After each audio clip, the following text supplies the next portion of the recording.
First of all, it's a great place to be, as we say. I've been to Ireland a lot, Dublin a lot. First time to Maynooth, excellent. Give my thanks over. Thanks to Mark Boyle and Nursa for inviting me. Secondly, to Gavin Dale of Espon for holding my hand a little bit. Thirdly, actually, to that very rare bird indeed, an intelligent client. That's Lewis Dykes of the JJ Reg European Commission, who in a sense first got me going on this work by asking just a very simple, interesting question. And then thanks very much to Jim Walsh, actually, for that kind of deep, very deep historical understanding of where we've come from. Because, you know, there's only two questions in life.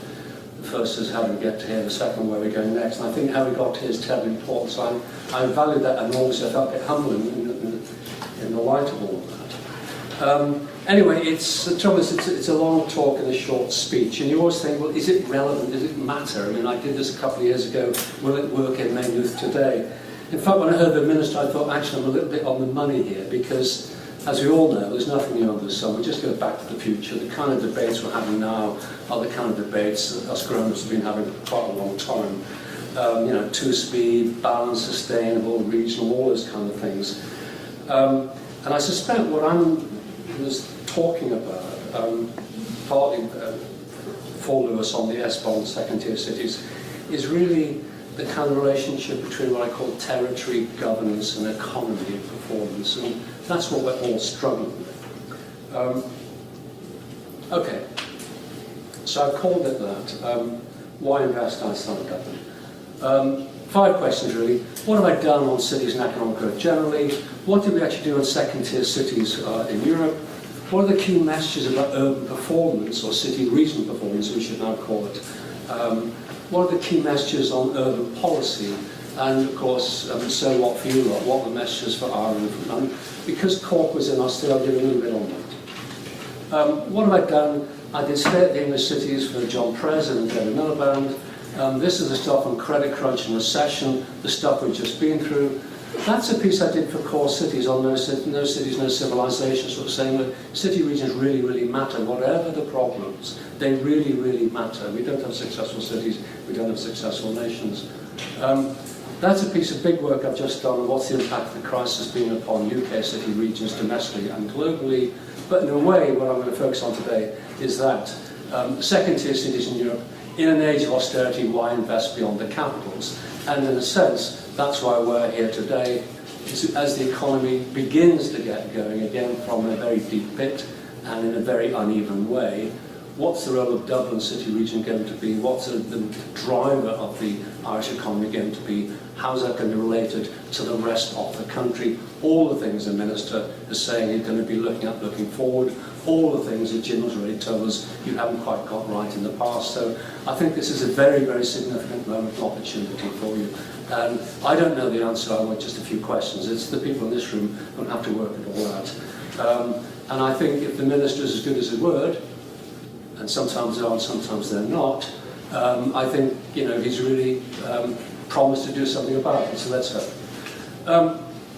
So this is the kinds of questions we were asked, and it's really Lewis asked for this. Look, Michael, we in Europe have always been asked to put money into different countries, and there's always this big debate, do we concentrate on the win under capital, or do we spread it around? And what in the end will give us a bigger return on investment? Yeah? So we asked the question, you know, across 31 Espon countries and 155 cities, I think, you know, what contributes to the national economy and European economy? Who punches their weight nationally, globally, how and why? What's been the territorial impact and implications of the crisis? And of course, what we're going to do better differently in future. And I wouldn't bore you with the details of who the city regions are. They've been defined by OECD and DG Regio and Lewis. It's those big non-capital cities whose performance really impacts upon the national economy. The number varies from country to country, but we all know who they are. It is, in fact, it has been, remains an EU kind of concern. What's the gap between the second tiers and the capitals? Is it growing? What's the trend? Secondly, are any member states bothered about all of this? And clearly your minister says he's bothered by this gap, the historic gap, the emerging dual-speed economy and the risk that it grows. In fact, is the debate in member states about competitiveness or cohesion, explicit, implicit policies, is there any concern for territorial impact? And Jim was telling us already about this kind of historic disconnect between economic and spatial planning. And, again, what are national governments doing about it? Are they bothered? Are they targeting second-tier cities? Are they thinking about the places beyond capitals? Are they trying to increase their capacity? We've already heard about the problems of capacity, both inside but particularly outside Dublin. Are they giving them more powers and resources? Are they placing fewer constraints? All those kind of policy issues. And in a way, I think what the study was trying to do was test, a set of arguments or principles, basically. If you decentralise, I know decentralisation in the Irish context is a dirty word, but the European context isn't. If you decentralise powers and resources from outside the capital, if you deconcentrate investment from beyond the capital beyond, will you get a bigger bang for your buck? Will you get high-performing economies? If you have more high-performing, better second-tier cities, will they contribute to the wealth of nations domestically and internationally? Is, in fact, the relationship between the capitals and the rest win-win or zero-sum? Do national policy for second cities matter? Does it really matter what they do? Or is it just kind of, fate taking its part? Asked to have a look at what I call the critical success factors. These are absolutely standard, boring stuff. Innovation, diversity, human capital, connectivity, place quality, strategic governance capacity. How important is all of that? And frankly, in a global economy, does territorial governance and place matter more or less? How do we do it? It was a big Espon study. We did, I think, 155 cities across 31 member states up to about 2010. Talked to a lot of people, did a lot of e-questionnaire, and did some case studies in a range of very different kinds of second-tier cities, including one of which was Cork, of which more later. So that's why we did it, that's how we did it. What did we find? Well, none of this is new, all of it is blindingly obvious, but I've kind of made a career of being blindingly obvious, so I won't apologise. That is true. Okay. Blindingly obvious, the performance of cities matters to national economic competitiveness. They can drag them up or they can drag them down. Secondly, it's absolutely clear that the economic contribution that capital cities and the non-capital cities make to the national economies vary enormously. On the whole, capitals do dominate their national economy, but the size of that gap varies, and in some cases it's falling. It's not a standard, inevitable position. It is also the case that capitals across the European space dominate more in the former Eastern European countries than in the West. And there's a hint there of a relationship between capital dominance and economic underperformance. But I think more positively, looking on the bright side, as we say, there's a lot of evidence, particularly during the boom, the nice decade we talked about before the bust. Many second-tier cities made a growing contribution to national prosperity. And this, of course, reflects a lot of work that the OECD have done on where do you get economic growth from, which regions. And their argument is essentially, you've got most of it already at the top few, you're not going to get very much more at the bottom few. The real potential is in the middle. So my argument about second-tier cities and their argument about middle regions, I think, overlaps. So, in a sense, what's the story? What does it look like? Well, it is absolutely true that in most countries, the capital city dominates and second-tier cities lag, but it's not the case in all countries. I'm going to very quickly show you a lot of figures. It doesn't really matter. The stuff is on the website, and this talk is available. But what this will show basically is that mainly capital cities dominate, but not in all places. So if I can read that, in some places, actually, the second-tier cities have outperformed the capitals. What is it? Germany, Austria, Italy, Belgium, and Ireland, as a matter of fact, where Cork has done very well. And the obvious point is that no successful economy in Europe is Germany. It was and remains so, and it has more high-performing second-tier cities than many other nations. There's a relationship there between second-tier cities and the rest. But as we move on, you find that basically the capital dominates and second-tier cities lag. So there's Spain, UK, and France. They lag by 5 to 20%. That's another set. Denmark, goes from Portugal. The top secondary line to the capital by 20 to 30%. You're getting more and more unbalanced national economy. The further east you go, you begin to see the real dominance of the capital. So it leads by 30 to 45% in those kinds of places. And when you get far east, you're getting really dominant, monocentric national economies. And it does seem to me that if you start with Germany at the beginning, more balanced, high performing, you end up with these places, more unbalanced, lower performing, then I think that suggests there's a kind of question we have to answer. And it's a complicated question, but it seems to me that's a question we do need to answer. So the gap is big, but in not all places. Secondly, I said actually, in the boom years, you've got a lot of growth out the non-capital city. In fact, a lot. So if you look at that decade, 2000, 2007, getting data is tricky. There you see, in those places, the second-tier cities outperform the capital by sometimes over 2.5 times. Yeah. So you really did get quite a lot of growth. So when we made the investment in those second-tier cities, we got the return on the investment, and we got high-performing economies. It's pretty simple, and I think it's a powerful relationship.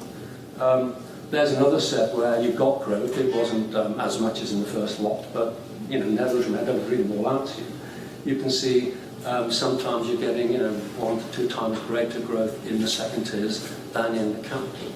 This is merely making the point about potential in places beyond the capital, which in some cases was realised during the boom. As you move along to the eastern economies, you begin to see, in fact, the second-tier cities did not catch up. The gap didn't grow in the same kind of way. You're still getting the same kind of dominance by the capital, though you've got some decent performance. Okay. So it seems to me it shows that if you invest, you get growth. We did a little work trying to classify nation-states in terms of how centralised, how decentralised they are. This trial shows that 155 cities in 31 countries. On the left-hand side, you look at more centralised. On the right-hand side, less centralised, running centralised East European, centralised, some of the Nordic states were sort of centralised with decentralised economy, federal military. And I think that relationship looks jolly interesting. It seems to me to suggest that productivity increases in more decentralised systems. There's a lot of wobbling around that trend, but it does seem to me there's a fairly robust relationship which is well worth looking at. Yeah. At least it opens that question. We did a bit across the 31 member states, greater decentralisation, greater productivity, second-tier cities.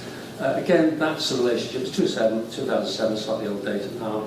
But again, I would argue that line is relatively interesting. There does seem to be a relationship between greater national productivity and more decentralisation. So I think there's something in this.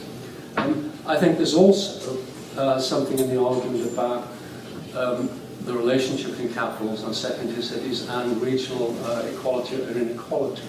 And I'm just going to show you one little table which shows in the nice decade, in countries where the capital grew more than the rest, regional inequality grew. And in places where the second tiers grew more, regional inequality actually fell. Actually, that's almost my definition, but that's what we see. On the left-hand side, as you look at it, Germany and Denmark, the capital did not grow fast, and second-tier cities, regional inequality did not increase. But as you go up the scale, ending up on the right-hand side, you can quite clearly see as the capital outperformed the second-tier cities, regional inequality grew, and you can see you are somewhere in the mid-top bit. Okay. So again, it seems to me this is not just about economic efficiency, there's something here about equality. Now this is just a little fragment of evidence really, we can argue about the figures. I think kind of underpinning the arguments that Jim was making about historically what are we trying to do and why this matters. And so I just think, it's not the first piece of work for this, but it does, I think, for the first time show on a fairly systematic basis, on relatively robust data, what has been going on. It shows the dominance of the capitals, but not in all places. It shows the potential of second-tier cities when you make an investment. It shows a relationship between decentralisation and productivity, and a relationship between centralisation and regional equality. So it seems to me this is an argument worth taking seriously. Others will have different views. I think it's enough at least to make the argument, you should ask the question about where you should invest. That was a nice decade. We are in a nasty decade, as the Minister said and Jim has underlined. In that period, there's a real risk that the investment and the rewards achieved in the good years will get lost. There's a risk you get gap opening within second-tier cities and between second-tier cities and capital city. In other words, back to the future. What happened? That's across the piece in the boom. You can see it. Growth across Europe, Baltic, Central, Southeast, real growth. Steady in Western Europe, Southern Europe, some falling back. UK relatively strong. That's the good news. That's the data, the impact on city regions during the crisis. No news there that's new, but you can see it, and you can see falls across Europe. Baltic's back. Poland as well, the most decentralised of all the four East European places. Western Europe declines except Germany, which is the most decentralised, federalised. Southern Europe bad, and UK not good. And you can see where the Celtic tiger went. In a sense, if I had a different talk, this would have been the Celtic tiger in a recession in a centralised state. What you're going to do. So you can see the impact. I won't bore you with that. That's the boom in the UK cities. That's just a little bit interesting. Belfast did very well in the boom. And interestingly, it did very well in the bust.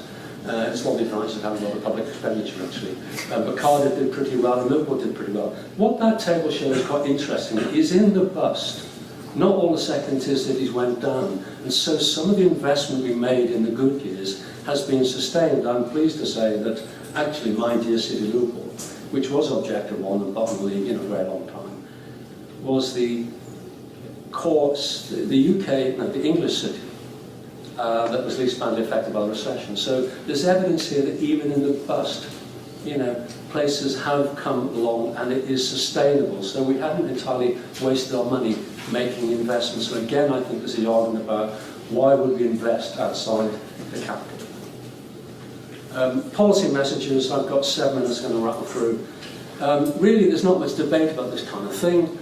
Mostly people concentrate attention resource on the capital cities less than second tier. Mostly they focus on cohesion, but not on economic performance, not on making the link. Some national governments have looked at the drivers of economic competitiveness and invested in them, but on the whole, it's not been systematic. I do argue that there is a relationship between decentralisation, investment in second tiers, and performance. And we can argue about it, but I think it's pretty powerful. And if you give cities more powers and responsibility, I think they will deliver. And I think it's quite clear you're not going to have successful national economies unless you have high-performing cities. So, in terms of the age of austerity and coming out of it, I would argue the relationship between capital and sector tiers is not zero-sum but win-win. There are diseconomies of scale and costs of growth. The Minister referred to in Dublin. I think government should encourage development beyond the capital into second-tier cities to minimise the cost of growth, to take some of the stress off the back, as well as achieving balance. Nobody actually really wants to artificially limit the capitals in most countries, but we don't want to kill the golden goose. What you're trying to do is grow the national pie. The number you can have will vary depending upon the country, level of development, size, and all the rest of it. Smaller countries can have less scope, but I think the policy aim should be for more high-performing second-tier cities. More systematic national policies for those places, and you're talking today about how you're going to deliver that. And I think we should, again, the Minister said it and Jim has said it, you've never made that link between economic and spatial planning in the past, and you need to do that even more in the future. So this all seems to be some jolly good news. So I would say the lessons are, in terms of successful, and remember this is investment. It's not about fairness, it's about cohesion, it's about investment. I think you should decentralise responsibilities, decentralise resources, and deconcentrate investment and share it around beyond Dublin. We've already heard the bubble is back, and you need, I think, to get on top of that. Secondly, it is about territorial economic governance at scale. I normally talk about city regions, you're talking about regions, but I think we are talking about, getting the right physical scale, the right territorial scale, the right economic scale, and it may well be your 3 regions are the right way to go, and we won't discuss that. I think we need more systematic national policies. Again, the Minister says that's what they're going to do. I think you need to hold them to account. I think you need greater transparency about territorial investment. Where does the money go? How and why? We never really know where it goes, and we never know why it goes, and we always how does it end up there? You know, because we never ask the obvious question. It is always about mainstream money and not national, and not sort of policy initiatives. And actually, this last bit I think is very, very good indeed. That last line, it was written by Lewis Dykstra. He said, "All right, Michael, what's the message? When should member states invest beyond the capital?" And I said, well, it varies from place to place and country to country, but you should invest in those places when the gap between the capital and the rest is big and growing, which it is here. Where there's a weak business infrastructure in the second-tier city because of historic underinvestment, which I suspect is the case, and when you have negative externalities of the capital, which I suspect you have. So those are the three general criteria. The question is, how does that fit for you? I've talked for 20 minutes, I'm going to do two more basically, then sit down. So what's it all mean for Ireland? It should be entirely obvious. Dublin matters, but not at the expense of everywhere else. We've heard about the politics of turf, which in this country is worse than in many other countries. It's deep and it's difficult, but you have to deal with it. It is about city-region systems, about win-win, not zero-sum. And it is, as the Minister and Jim said, not thinking about that local picture, but really the bigger national story. What is the fit between places? Obviously, I've read this before I heard the Minister and Jim talk, but they talked about, you know, sometimes you do cohesion, sometimes you do competitiveness, sometimes you do sustainability. Policy needs to focus on all those three at once. Obviously, blindingly, obviously, but you have to do it.